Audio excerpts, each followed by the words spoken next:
Good morning. Local news for Friday the 22nd of May. The three Wairarapa councils have agreed to form a joint committee to lead the region's recovery from the impacts of COVID-19.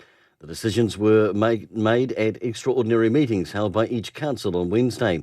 Membership of the committee will include the three mayors, a councillor and a representation from each iwi. Marlborough Olive Grove Darley has won New Zealand's first ever placing in the category Best Luxury Olive Oils in the World. The annual Luxury Lifestyle Awards, based in New York, cover 60 countries, more than 400 categories, and have over 10,000 participants from all over the world. And associated with some of the world's top media outlets, such as Vogue, Marie Claire and Forbes. Submissions on the South Wairarapa annual plan close on Sunday at 11:59pm. So far, over 400 submissions have been made.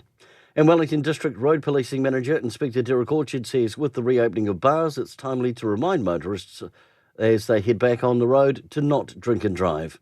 Many people, he says, are back on the roads under Alert Level 2, driving more frequently and further than they have in a number of weeks. Inspector Orchard says, remember, the road rules haven't changed. For local news, kia ora, I'm Brent Gare.